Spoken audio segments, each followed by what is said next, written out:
This is WWE superstar Drew McIntyre, and you're listening to the WWE Podcast. The champ is the one that everybody wants, me. Becky Lynch is going to WrestleMania. Claymore! Austin 316 says I just whipped your ass. This is my iron. You're going to acknowledge me. Welcome, everybody, to the WWE Podcast for this week in review on this Sunday, August 10th, 2025, as we are 2 weeks away, 3 weeks away, 2 weeks away, something like 3 weeks away from the next PLE Clash in Paris. And no, we do not get John Cena and Brock Lesnar at Clash in Paris. We're getting Logan Paul and John Cena at Clash in Paris, which is, it's angering some people, but did anyone really expect Brock Lesnar to come back and then just be there on a week-to-week or even every other week basis? Do you remember Brock Lesnar's schedule? He was the Roman Reigns before Roman Reigns was champion for 4 years. Roman Reigns, if you remember, was Universal Champion and was absent for the most part as Universal Champion. He has a schedule that is very much like Roman's and in probably some ways even less in terms of the number of dates. So he is not going to be there. Maybe once or twice when he does have his match announced against John Cena. It's likely that he'll be there a couple of times to help promote his matchup as expected. But we don't even have that matchup with John Cena actually announced yet. Remember, Clash in Paris is taking place in 3 weeks. So Brock Lesnar's likely not going to be there, which means his match with John Cena is going to be postponed till September or beyond. As I look, and I'm going to take a look here at the PLE schedule, I'm typing it out here because I have some reservations about this, as we all do, with the number of PLEs, which is just too much. Even if you're an avid wrestling fan, WWE fan, there's just too many damn PLEs to keep track of. So let's take a look. We went through, let's see here, the we're about to go through Clash in Paris, which takes place August 31st. And then I don't see anything scheduled for September. I have nothing on the card for September, unless I'm mistaken. The next PLE, which is absolutely mind-boggling, is October 11th. And you know what it is? Crown Jewel. However, Crown Jewel is not this year going to be in Saudi Arabia. It's going to be in Perth, Australia. So if that matters to you guys and you're not a big fan of Saudi Arabia, I guess that softens it a little bit. But not only is it the next PLE after Clash in Paris, Crown Jewel, but that is, 6 weeks? So it's very possible that WWE does not do that Brock Lesnar-John Cena match until Crown Jewel. I mean, at the bare minimum. So there's that. Which really sucks. I mean, I actually like Brock Lesnar. I mean, not to surprise anybody here, but big fan of his in-ring work. And I understand his schedule. I understand what he needs to do. I understand he's making a bunch of money to barely do anything. And he shows up and they're just going to milk this appearance at SummerSlam for the next 6 weeks. But it'd be nice if they could add a date or two in there. It's easily forgotten. And unless WWE on a weekly basis reminds us of what Brock Lesnar did, which I don't know if they will, it's going to fall off our radar and be like, oh yeah, that's right. Like a month ago, he F5 John Cena and whatever came of that again. So this could fall off pretty quickly. And yes, Brock will likely be back in early September to help promote Crown Jewel in October, which again is a massive, unless something is popping up in September I'm not aware of. There is a big gap in WWE land for September.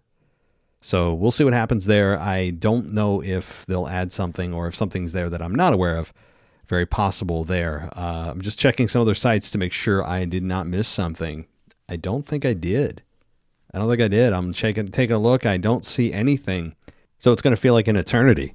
So after that, though, of course, we've got Survivor Series, which is another 6 weeks after Crown Jewel. So get ready, guys. We're going to have essentially a year between PLEs, it's going to feel like, starting after Crown Jewel. So or I'm starting with Crown Jewel, because Clash in Paris is the last rapid fire PLE. But on top of that, my concern with Brock and John is that they're going to have Brock Lesnar not explain anything.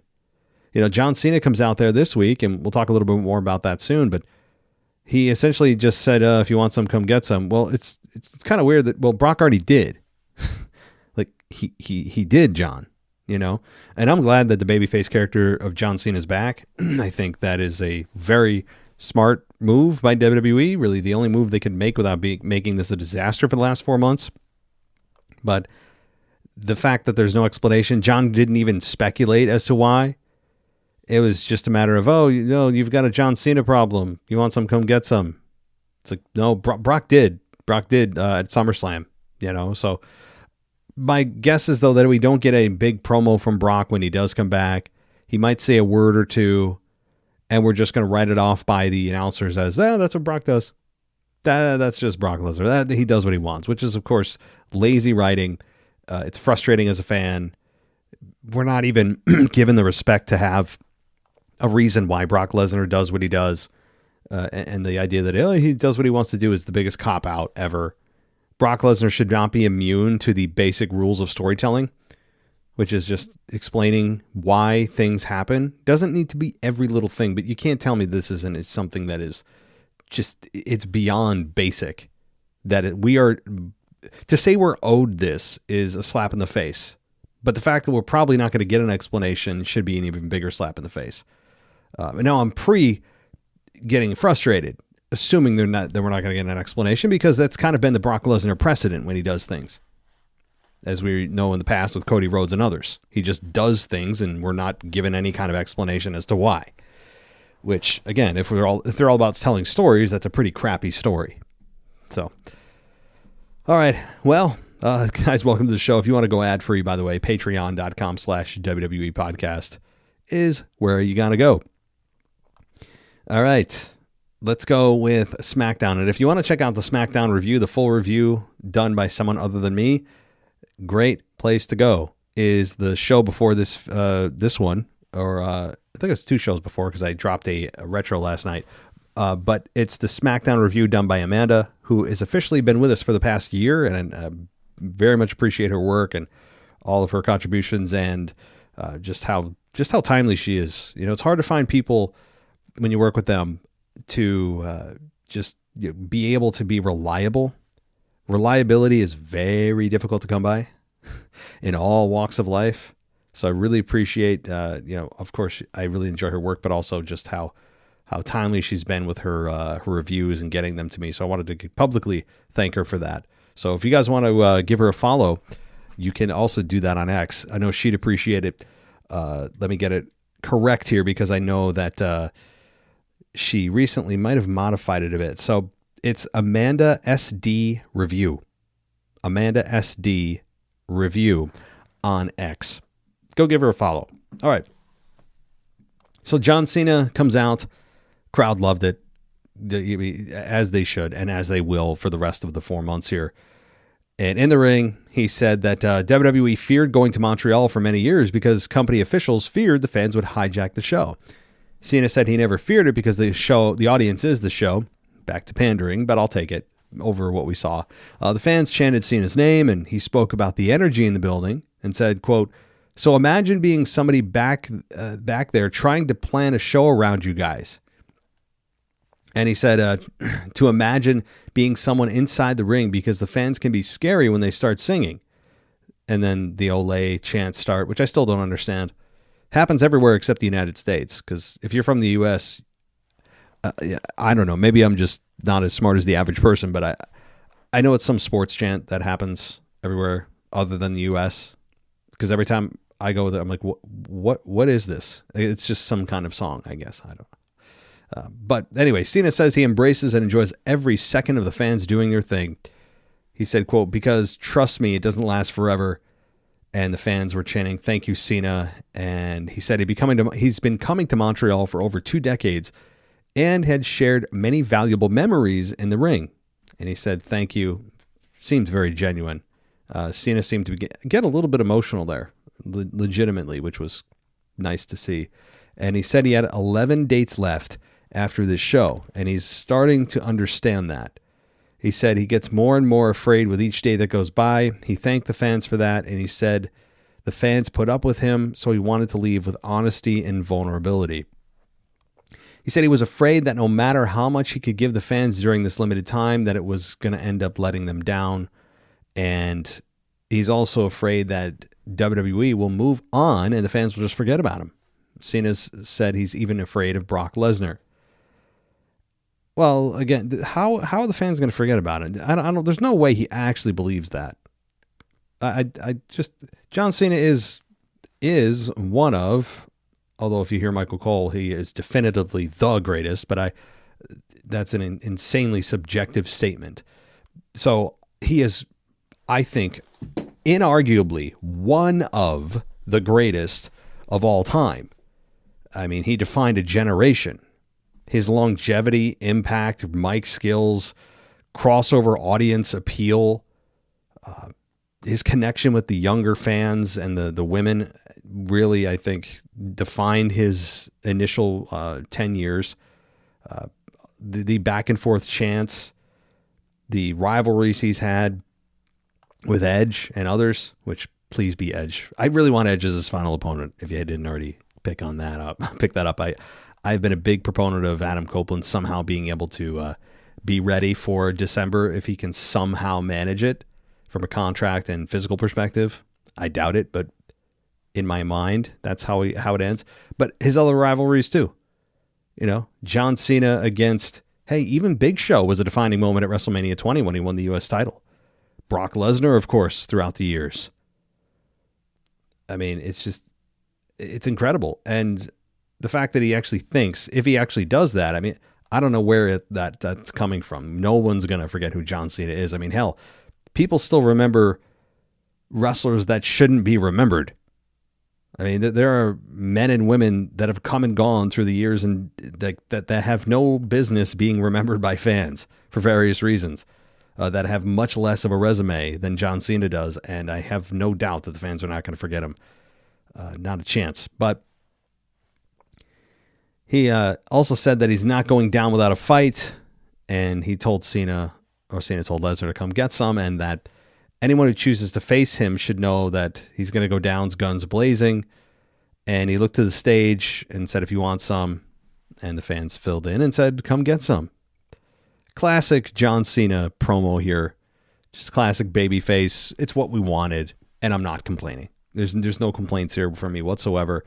I was never the biggest John Cena fan. I'm still not from a character perspective. I think that, and I can absolutely recognize he's one of the biggest of all time, one of the greatest of all time. His personality never resonated with me.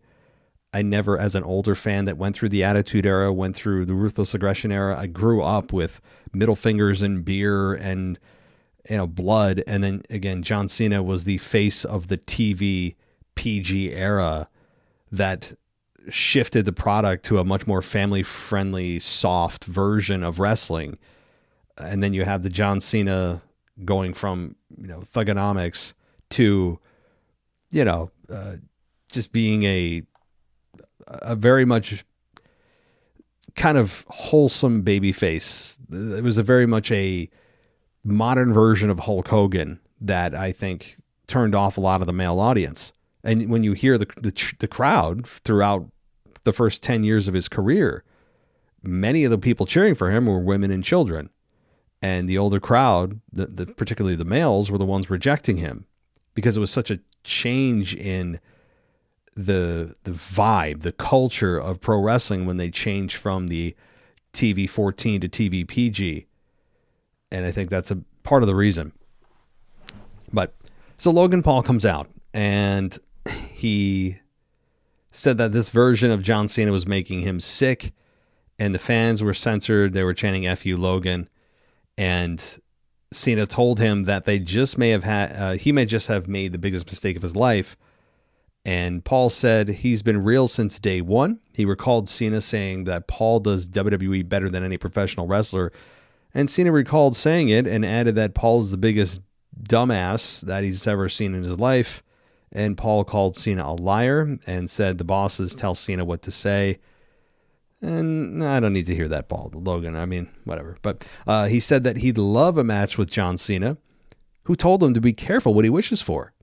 Paul said it would have to be Cena versus Paul in a beautiful French-speaking country right in the middle of France.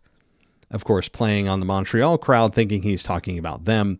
The fans booed, and Paul spoke about facing Cena at Clash in Paris.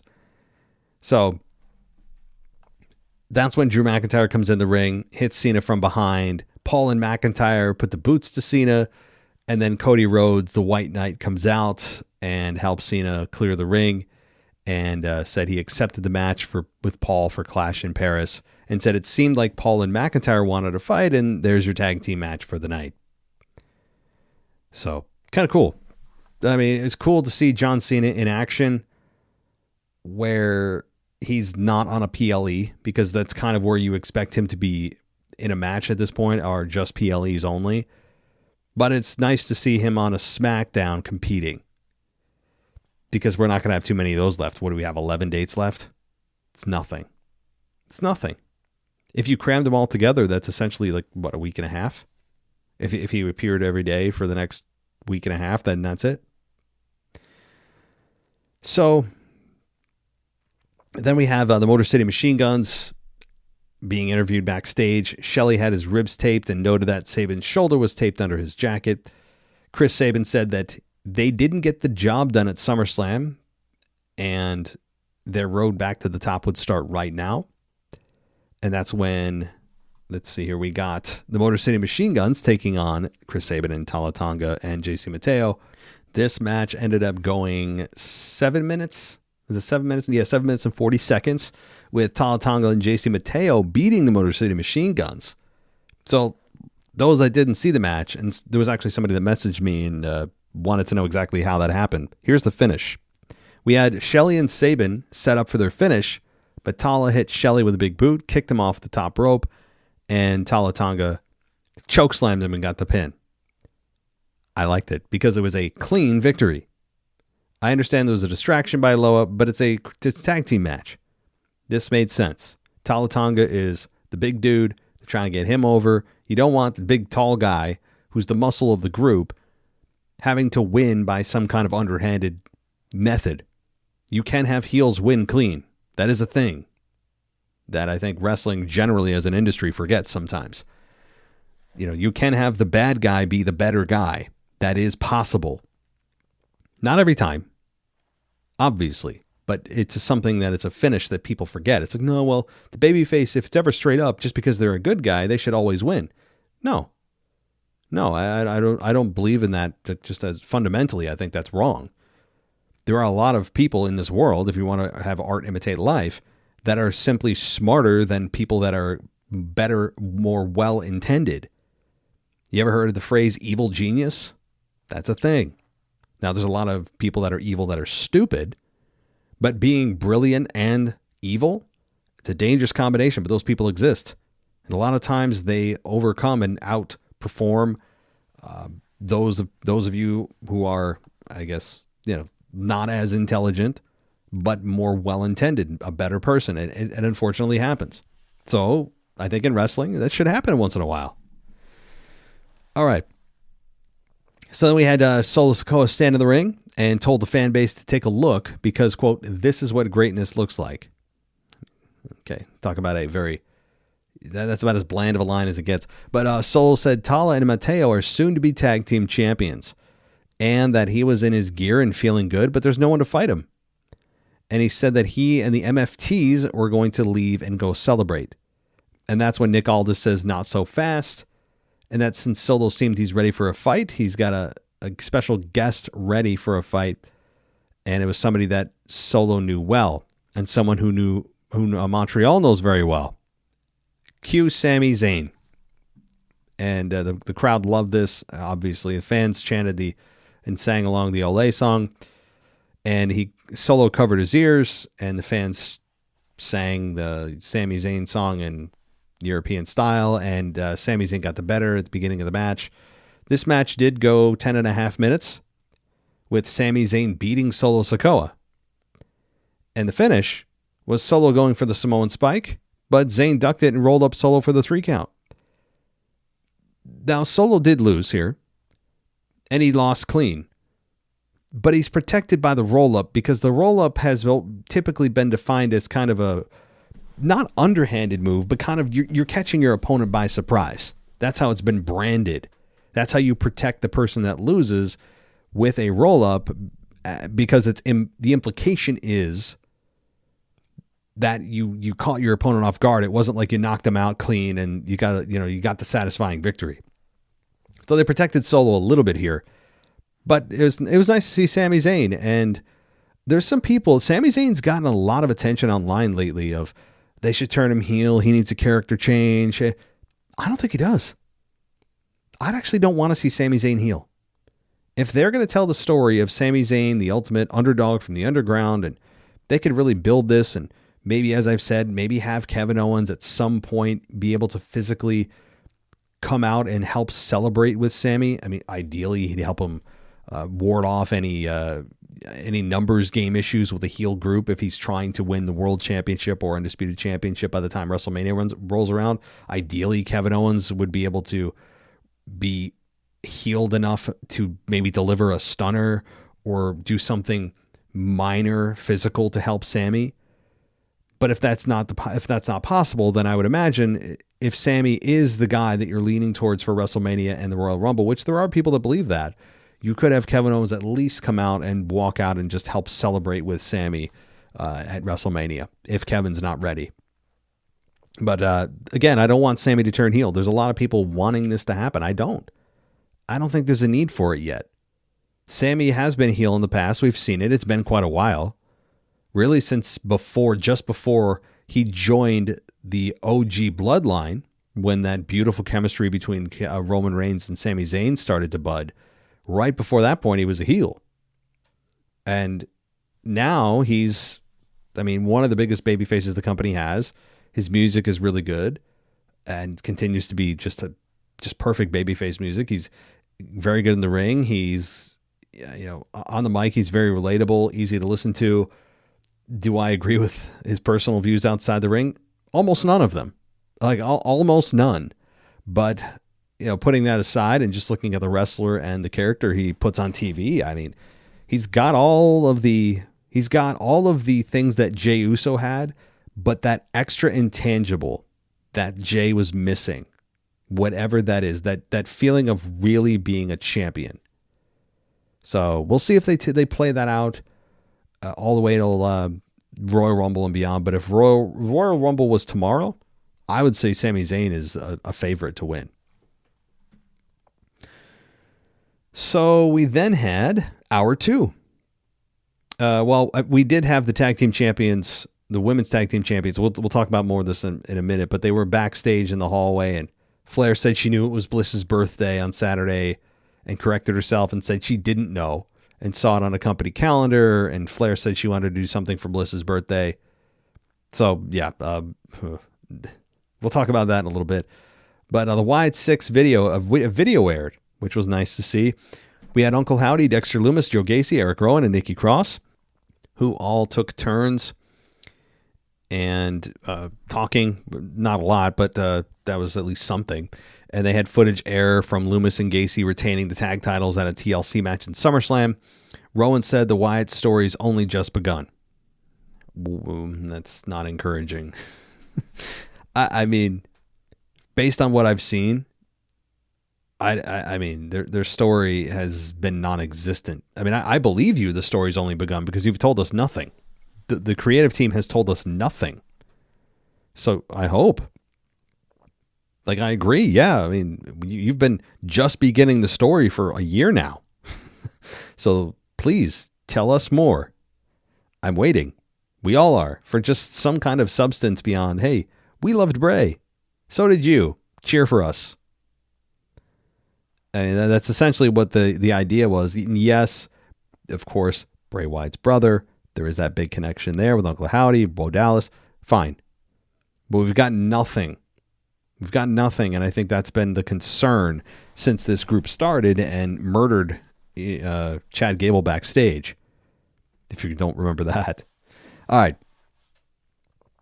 We had, let's see here, Nick Aldis show up and said he thought the TLC match would have calmed down the tag teams and he'll get control of the division, and it starts next week with the Street Profits versus DIY.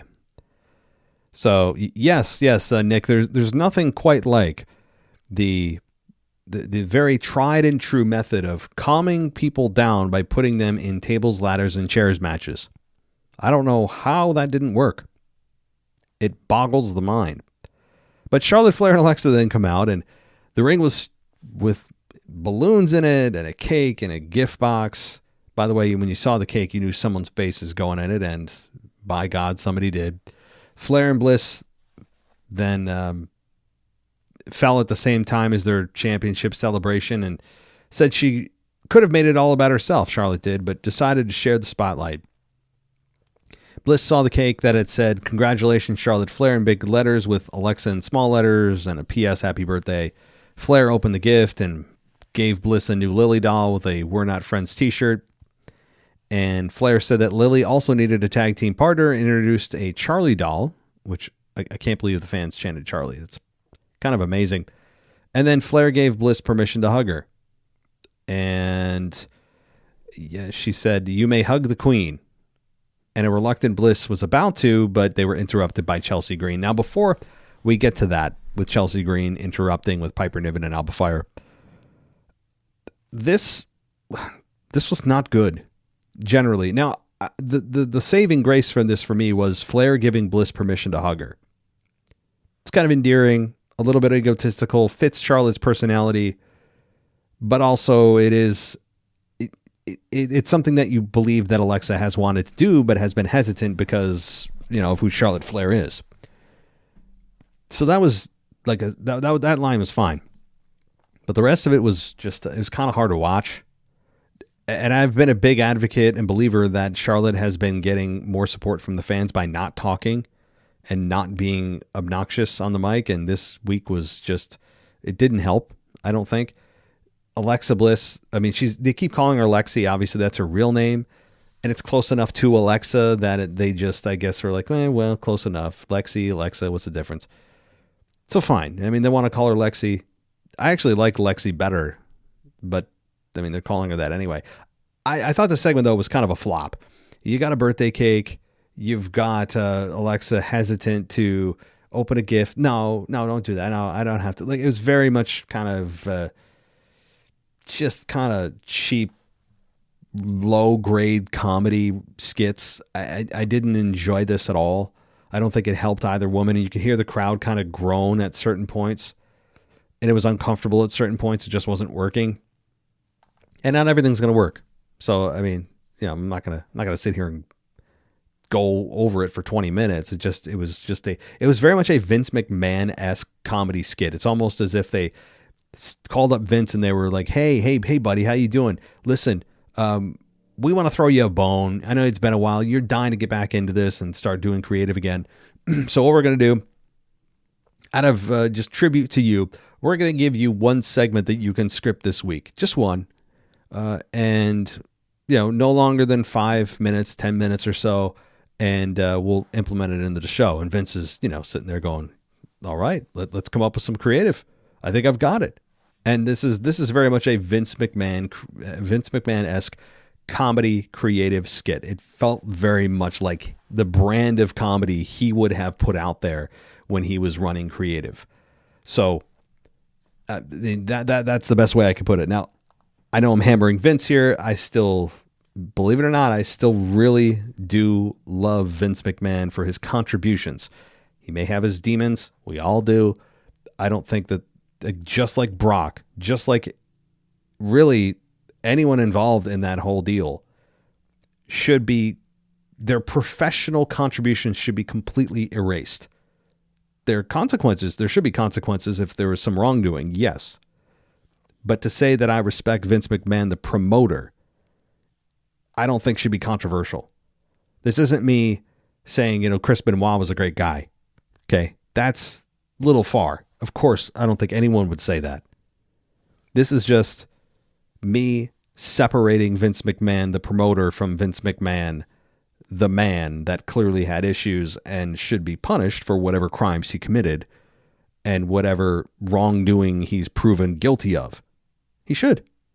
I don't think that we should say no to that. I mean, that would be like the coach or the quarterback of a football team suddenly being accused of, I don't know, sexual misconduct. Same thing as Vince, right? And that team had just won a Super Bowl. Would you have said, hey, well, they didn't really win the Super Bowl, not with that jerk? Yeah, they still did. And a lot of the reason they did is because of the coach and the quarterback. You know, not the whole reason, but a big reason. So I don't know why with Vince McMahon and company, we're all supposed to just totally ignore all the contributions, all the things that they were able to accomplish in their lives because of this scandal that, again, is not settled. It's not settled. And no one here has seen the evidence, or at least they don't have all the evidence. So I'm not saying anything he did was right. I'm just saying that I can separate the promoter from the man. Anyway, I don't know how I got on that, but Chelsea Green did come out and she said she's a proud Canadian, but the fans supporting Flair and Bliss made her want to turn in her passport. And she held on the Montreal Canadiens hockey team, and Flair told Bliss she would also give her the gift of kicking Green's ass. And there we go. We get a match. We get a match here. And I have to say, again, the crowd didn't care about the birthday gig at all. I still don't like the Lily doll, but we're getting that, and we're getting more than just Lily doll. We're getting Charlie. I mean, it's like Chucky and Chucky's Bride here. I'm not sure. But yeah, so we get Charlotte Flair versus Chelsea Green. And the match went 8 minutes and 40 seconds with, of course, somebody's face going into the cake because it has to, just by rule of pro wrestling lore, it must happen. And Chelsea Green got her face in there and then got put in the figure 8 and she taps. So it was a fine match. I mean, the match quality was what it was. Nothing that anyone's going to remember, but the fans still cheered Charlotte. I mean, that's the thing I was listening to is, are the fans, remembering, oh, wait a minute, what are we doing cheering Charlotte Flair? Why are we cheering Charlotte Flair? What are we doing? It didn't feel like that. They were still very much behind Charlotte, which is nice to see. I really do hope that the fans continue to support her, because it's nice to see when she's, getting a bit of a positive reaction, because we're so used to just every time we hear her music or see her, it's this innate response to boo her, because she's always in the title picture, cutting the same kinds of promos, coming out wearing the queen outfits and calling herself, bow down, and all the rest of it that we're so used to for the last 10 years. And this more subdued, still cocky, but in a endearing way. It might be a nice balance that she's found for the time being. It's not going to last forever. We know this tag team with Alexa Bliss is going to eventually break up. I hope it doesn't result in anyone turning. They just stop being partners. I mean, they just lose the belts and then they both move on. I don't need a match with Alexa and Charlotte, no matter who's turning or who's not. So, all right. We then had Tiffany Stratton speak to Kathy Kelly backstage, and she spoke about how she would continue to do what she's done for the last 216 days by keeping and defending her title. Jade showed up and said Stratton should be thankful that her foot ended up on the rope, or she'd be champion. And Jade said the story would be different next time. Let's hope not. Stratton said the story would be different, but the outcome would be the same. And Stratton left. So once again, Jade with a whole bunch of nothing. She's a big fan of the nothing burger. I mean, she just gobbles that up. That's been her diet for the last 2 years in WWE, is just a bunch of nothing burger on the mic. And it's until they got to let her loose. I understand they have investment in her. I absolutely see what they see. We all see what they see, but it's not manifesting yet. And at some point, WWE is going to have to decide, is this worth continuing the project of trying to mold her into what we know she can be, or do we cut bait? I don't think we're there yet, but we're on the road to it. We're if that's exit 30, we're at exit, I don't know, 10, 15. And I don't know the length of Jade's contract. I'm sure that when it expires, they're going to have much more of a serious conversation about where they want Jade to be. But the fact that she is 2 years into the company and she has yet to cut even any promo that's memorable is kind of scary. I mean, she's 2 years in now. Tell her to get off Instagram and get down to the Performance Center. Stop taking photos of yourself and start doing things that can actually help your career. And I think that would really, I don't know her backstage work, but based on the fact that they have not done anything to let her be more on the mic, be more of herself and not these limited one-off cutesy lines, tells you that either she's not putting in the work or that they don't trust her where she's at in her work to be live on air. Both are not good. There's no good option here. There's no third option that you're like, well, no, there's a lot of progress backstage. If there was, they'd let her go on air and do that because they know they have to, I would hope, know that the reason that she's getting booed and just kind of dismissed by fans is that she hasn't connected with them because she hasn't told us who she is. No story. She's just Jade. She was carved out of stone, ascended from heaven on a cloud. Like that's kind of how we were supposed to feel. She's not relatable. And that's a problem. But again, she looks like $2 million. So we understand the appeal of Jade, but she has some massive shortcomings. And those shortcomings have yet to be mitigated to the point where you could say, okay, she could be champion. If she was champion, it would be a disaster. It would be an unmitigated disaster if Jade Cargill was women's champion right now. If she was, number one, the fans would have immediately turned on her. Immediately. And the match quality on top of it, the match quality for the women's title matches would not have, not exactly gone to a place that you want them to be. So anyway, they've got work to do. So does Jade, most importantly. Well, let's continue on. We've got, let's see, John Cena walking backstage with, R-Truth showed up. They acted like they were mirror images, and Truth said that if Cena was back, then he's back. They hugged. Cena then played the part of R-Truth, saying that he was worried that Truth was how he's been acting weird for 5 months. And Cena said Truth changed his hair, was really mean to people, and made the kid in Brussels cry. And Cena said Truth claimed he wanted to ruin wrestling, and then asked him if he thought that would really work. So essentially, yeah, he was gaslighting R-Truth, which it's fine. Truth was confused. It was a good segment for both guys. After their whole segment and R-Truth and John Cena having their matches and R-Truth returning, it's nice that they had, this might be their wrap up forever. I don't know if R-Truth and John Cena will have another interaction until John Cena retires. He's only got 11 dates left, and it'd be hard to believe that one of those dates would be something with R-Truth. So yeah, it was nice to see this wrap up. Good for Truth to kind of make him feel more like the old Truth, the Truth that we wanted. The reason we wanted him back is for that version of R-Truth. I wish he didn't cut his hair. It makes him look old. It makes him feel like not the Truth that we all love. But this was a nice segment to kind of bring back the dynamic between these two. Nice. It was just nice. So Cody Rhodes and John Cena versus Drew McIntyre and Logan Paul. The match went only 8 minutes and 30 seconds with Cody and John beating Drew and Logan Paul, but by DQ.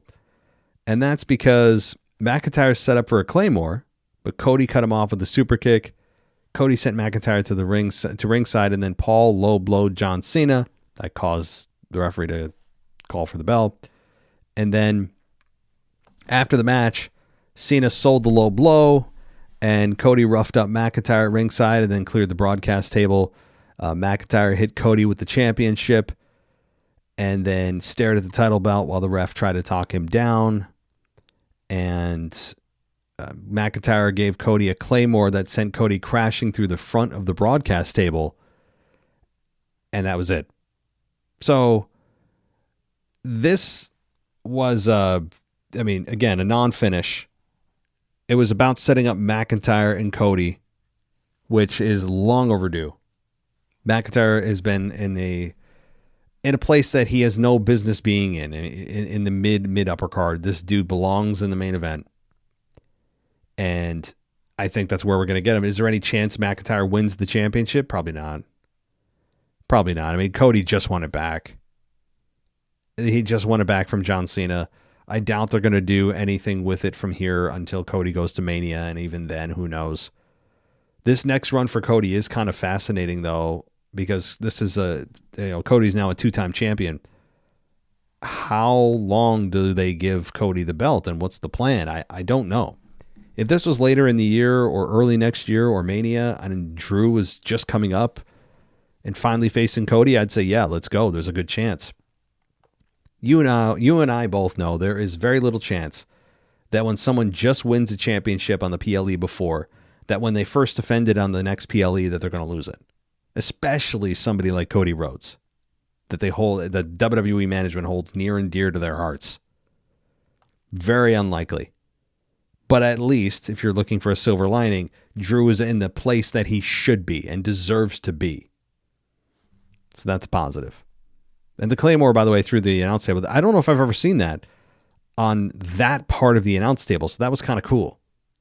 I enjoyed that. All right. So let's see here. I know I've got a voicemail to get to, or two, because we had some that were missing from the mailbag, and I promise you I will get to those. I do want to quickly run down Monday Night Raw because this is the weekend review. It's not the SmackDown review.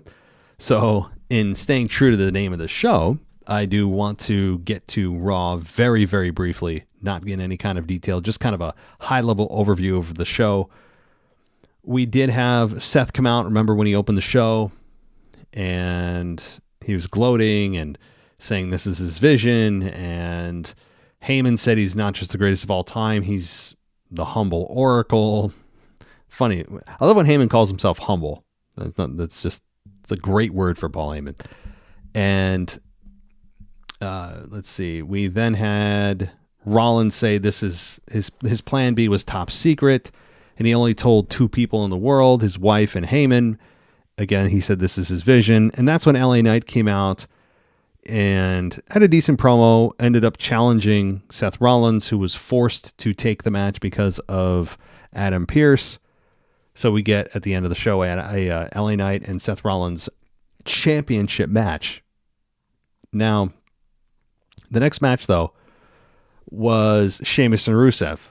This ended in a double countout at 10 minutes because both men were counted out. So this program is going to continue. And I believe this Monday, Sami Zayn is taking on Rusev. So that's probably going to be going another DQ finish because Sheamus is going to get involved, I would think. So, yeah.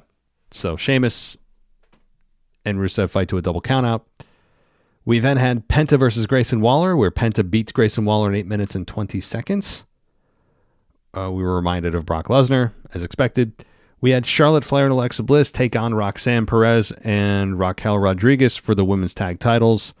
This went 12 minutes and 45 seconds with Charlotte and Alexa retaining the women's tag titles after Bliss hit Sister Abigail and got the victory.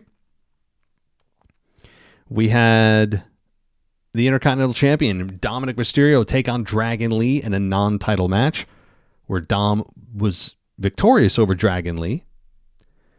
And that was the 3 Americanos, the Grande Americano imposters, or 2 imposters, 1 legit, I'm not sure. But that's the story there.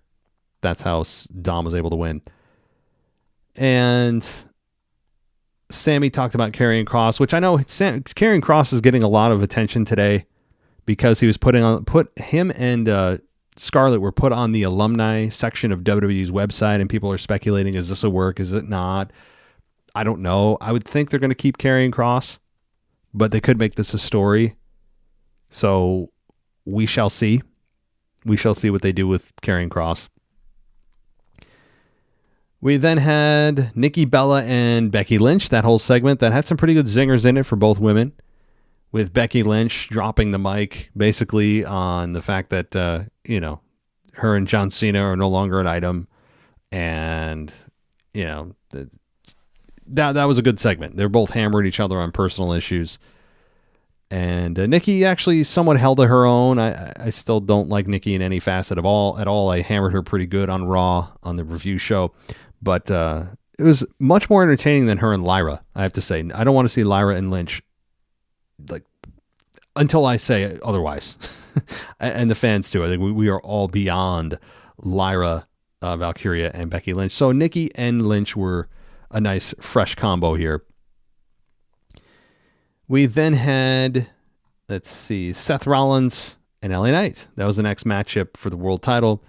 The match went 14 minutes with Seth Rollins, predictably, beating LA Knight by an apparent DQ because we had the CM Punk hopping the barricade and attacking Rollins. LA Knight was not happy with CM Punk, so we'll see if that leads to anything. But after the match, Reed and Breakker just destroyed everyone, and including Roman Reigns, who ended up coming out. So good stuff here. Good heat angle for the Seth Rollins group that it was much needed. All right. So that'll do it for the weekend review, but we're going to shift gears now to the emails or voicemails rather that did not come through on the mailbag show.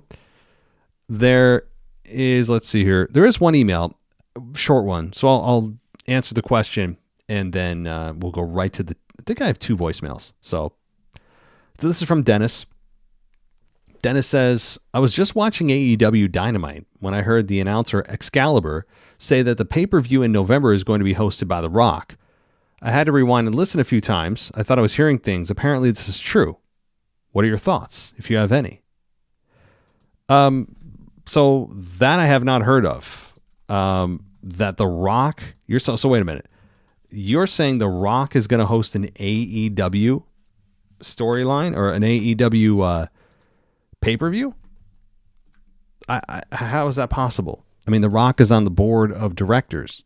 And I'm looking it up now, and people are saying, is that true? Is that true? But I mean, there's a whole bunch of people who are questioning exactly what you are. Did Excalibur say The Rock is hosting Full Gear? I mean, I don't watch AEW. I'm going to guess that's what he said if he said it, but I don't know why. If that's true, that would be monumental. And also would be insanely insulting to WWE fans. Because you can show up for another promotion's pay-per-view, but you can't show up to your own Super Bowl of the year. You can't show up to WrestleMania, but you show up to AEW's PLE? Really? I mean, the WWE fans would just, and rightfully so, be insulted. As if we aren't already. Alrighty. So, there. Thanks, Dennis. I appreciate that. And let's get to the voicemails and see what we got. This is DJ Kuzmo back at it again on your Mailbag Show. Record you live on a Wednesday morning, and you know what time it is. It's time to say his name and he appears. I believe in Joe Hendry. I believe in Joe Hendry. That's right, folks. Joe Hendry is his name as I take it to my 56th episode of the Georgia Report. And like always, coming to you live from an undisclosed location. Before we get to today's episode, I just want to briefly touch on my first Met home game experience from last week, Saturday, August 2nd, as the New York Mets took on the San Francisco Giants. This was game 2 of their 3-game home series against the San Francisco Giants, and my first time at Citi Field. In my opinion, I had a great time. I got there a little bit late, but still, I had a great experience going to my first Met game at Citi Field. They had so many vendors, so many places to choose from to eat. Of course, they had beer and all the other festivities that they had at the ballpark at Citi Field. And in my opinion, Citi Field is top 5, one of the best ballparks in Major League Baseball. But with that being said, I just want to quickly recap the game itself as the New York Mets absolutely destroyed the San Francisco Giants with a score of 12-6. And one of the key factors in this game was in the bottom of the 7th inning when the Mets went on a 4-run explosion and the lead jumped up to 12-4. And then we saw none other than the first baseman of the New York Mets, Mr. Pete Alonso, as he is chasing history to be the all-time leader in home runs for the Mets team as a franchise. Right now, he's just one more home run away to tie Darryl Strawberry, who currently right now is still in the lead as the top baseball player to hit more home runs for the New York Mets. Pete Alonso is on his way, and hopefully he could get the job done this week. But getting back to Citi Field, I will be going back to Citi Field for Tuesday, September 16th, when the New York Mets take on the San Diego Padres as the Mets continue their push to the playoffs. Let's go, Mets! Let's go, Mets! Now let's get to the Joe Hendry Report, because this is not a baseball podcast. And let's get to what took place last week on the episode of TNA Pro Wrestling, as once again, the war between NXT and TNA continues. We had a TNA Knockouts Championship rematch of Masha Slamovich versus JC Jane, but the match ended in a disqualification due to Ash by Elegance, formerly known as Dana Brooke from WWE. She came and interfered during the course of the match, but yet again, JC Jane retains the TNA Knockout Championship. We also had Mike Santana declaring that he will one day be a TNA World Champion. Hopefully, could it be happening at Bound for Glory in October when we have Trick Williams versus Mike Santana for the TNA World Championship? Let's see, but now let's get to Joe Hendry. And it seems like Joe Hendry is descending right now. He's not in the main event picture like how he once was, because he's getting ready to transition out of TNA into WWE. And it looks like right now, Joe Hendry is about to be in a new feud against Mustafa Ali. Now we see Mustafa Ali and his faction group, the Order 4, as they had a victory rally celebrating Mustafa's, I guess you could say, controversial victory against Cedric Alexander from TNA Slammiversary.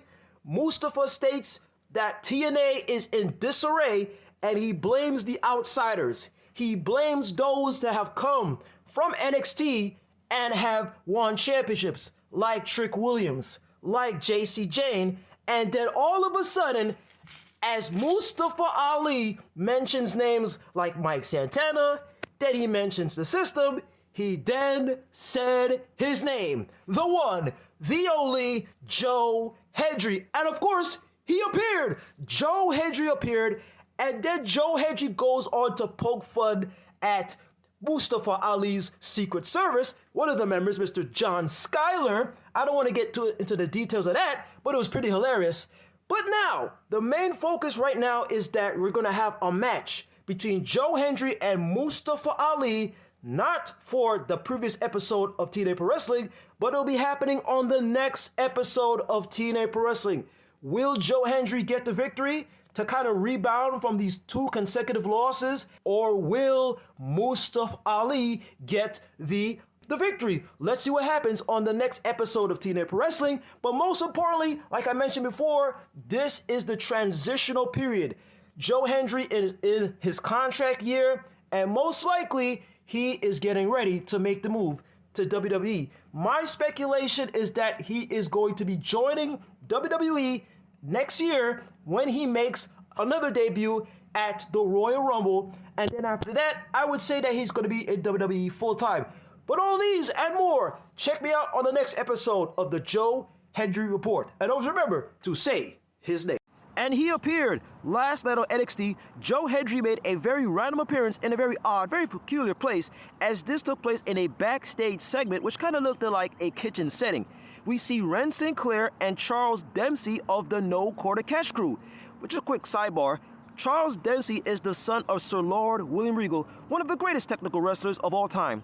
Anyway, in this segment, Ren Sinclair is trying to cheer up Charles after previously seeing the former members of Miles Bourne and Taven Heights depart from the No Quarter Cash crew. And Ren Sinclair is mentioning to Charles that now that both Miles and Taven are no longer in the No Quarter Cash crew, they could have some quality time. But Charles says he just wants to be sad. Let me be sad. And Ren says, Charles, you know what always cheers me up? And then she goes to the song in Say His Name and He Appears. I believe in Joe Hendry. Then all of a sudden, out of the refrigerator, we see Joe Hendry, and he made an appearance as his music begins to play. Just kind of weird that we see Joe Hendry come out of a refrigerator. Anyway, Joe says it's great to be back on NXT, and he thanks Ren Sinclair for saying his name. Then Joe switches his attention to Charles and asks what's up with this sourpuss. Charles says that Hendry is the last thing that NXT needs right now, and he asks Joe, why are you even here? Joe says, I know why you're upset. You feel left out. So Joe goes in the refrigerator and pulls out the official Joe Hendry uniform, which of course is the blue silk shirt and white khaki pants. Meanwhile, as Joe Hendry is going to get this official uniform, we see Ren Sinclair take off her jacket, and she's wearing the same exact silk blue shirt, just a little bit of a different color tone, and she is supporting Joe Hendry. Joe hands over the uniform to Charles, which by the way was freezing cold. Charles says he looks forward to wearing it, but never. Charles goes on to say that Joe is a disease and infection. Ren says that Charles is not a doctor, he just watches a lot of Grey's Anatomy television. She goes on to say that the only thing that would cheer up Charles is wrestling, and Joe gives a proper solution to cheer up Charles in the form of a match next week on NXT. And it's official, folks. Next week, it will be Joe Hendry versus Charles Dempsey. And like I said, it's official, folks. Joe Hendry versus Charles Dempsey on the next episode of NXT. But the question is, what other unusual places will Joe Hendry randomly appear if you just say his name? Always remember to believe, say his name. Always remember the words that Joe Hendry says anytime, any place, at any show. And most importantly, always remember to do this. Wave your hands from side to side and say, oh, I believe in Joe Hendry. Joe Hendry is so prestigious. Once again, this is your guy, DJ Kuzmo. Have a blessed week. Be kind to one another. Stay safe, my friends. Believe and peace. Well, DJ, thank you. Thank you for that report and the baseball report. I know that some people don't give a damn about baseball. Right, this is a wrestling podcast. There's a lot of people, oh, baseball's boring, I hate it. But it's still interesting because if you're going to talk about any team, some of the biggest market teams you're discussing, right? Like Mets, Yankees, Boston, even the Astros, the Braves, right? Those are the big market teams.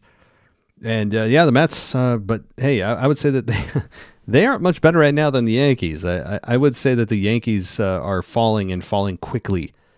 I'm a bit concerned. I'm not turning this into a MLB show. Okay, I'm not pretending I'm going to try, but I am a Yankees fan, and you're obviously a Mets fan, and we're kind of in the same boat here, struggling for a playoff spot. The Yankees, just embarrassingly, are struggling for a third wild card spot with a $340 million payroll.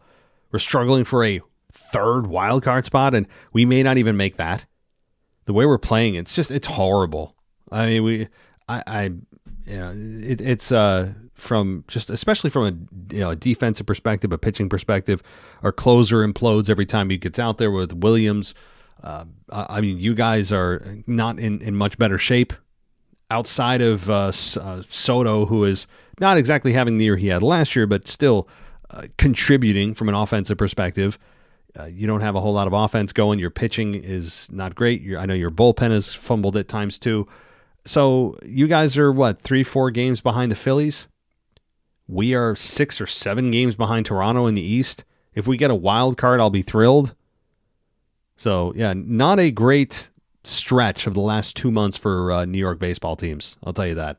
But thank you for the Joe Hendry report. And as far as you saying that, yeah, he's going to be transitioning out of TNA, and that could be the sign. Yeah, it could be. And they could be prepping him for finally a true debut on the roster, not just this kind of hey, look at this guy. And then he goes back into TNA. Hey, look at this guy. And he goes back to NXT. Or, hey, look at this guy. And he just goes back home or whatever they're doing. So they sounds like they're preparing him for an actual WWE debut, which would be nice. Him and Mustafa Ali, you can't go wrong there. The guy can work.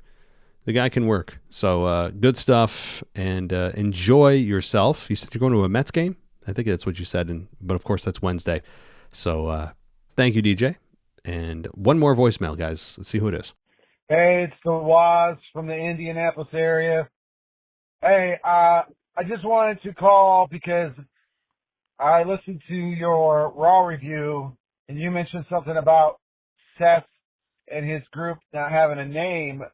But if you really watch and listen to what Seth said, he called them the Vision. He said, this is the Vision. And he put emphasis on the words, the Vision.